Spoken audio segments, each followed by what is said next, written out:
Meditations for Every Day in the Year by Bishop Richard Challoner. November 10th. No man can serve two masters. Consider first this great principle of Christian morality laid down by our Lord in the Gospel. No man can serve two masters, by which he gives us to understand that there is no such thing as serving him and saving our souls, if at the same time we are serving the world, the flesh, or the devil. For these are enemies to God, and claim a service of us which our great Master absolutely disallows, so that we cannot please them without displeasing him, nor be friends to them without being enemies to him. Christians, we have all manner of obligations to serve our God. He is our only true Master. He is our first beginning and our last end.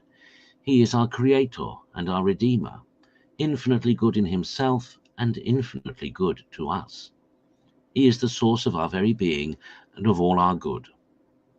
We came into the world for nothing else but to serve him.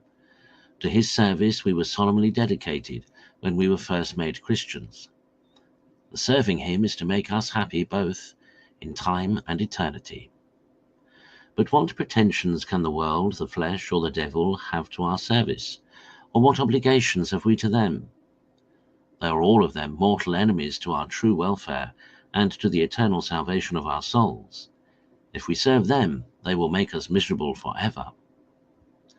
Oh, let us then never be so wretched, so mad, so wicked, as to put them in competition with God, or to withdraw any part of our service from our God, to whom it is all due, to bestow it upon these traitors and rebels who are enemies to all that is good. Consider, secondly, the particular application which our Lord makes of this principle to warn us against the love and service of mammon, that is, of worldly riches, of filthy lucre, of money, and of all the other perishable goods, as we call them, of this deluded and deluding world. You cannot serve, said he, both God and mammon.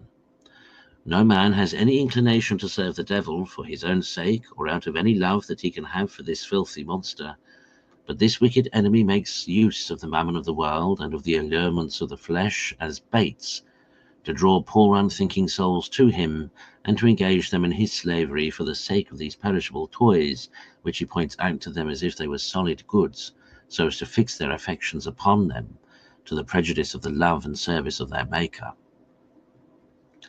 Therefore, both here and in many other places of Holy Writ, we are warned against these baits of Satan, and especially against the love and service of this mammon of iniquity, as inconsistent with the love and service of God, and destructive of the salvation of our souls, because it is setting up an idol in opposition to the living God, and loving and serving the creature instead of the Creator, who is blessed forevermore.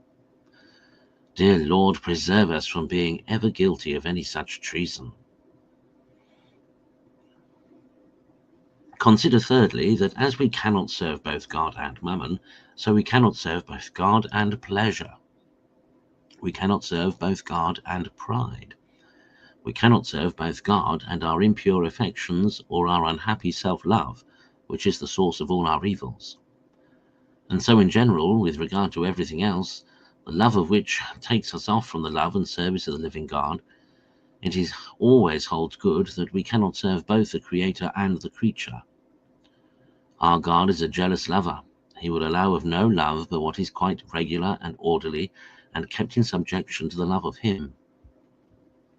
He declares against a divided heart. Hosea 10:2. Their heart is divided, said he, now they shall perish. He claims the whole heart as his own due. He will allow of no rival there.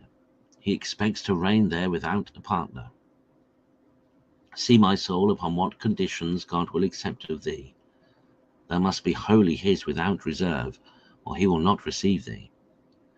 And the offering thou makest of thyself to his divine service Thou must take care not to keep back by fraud any part, like Ananias and Sapphira, Acts 5, lest thou fall under the like judgment that they did.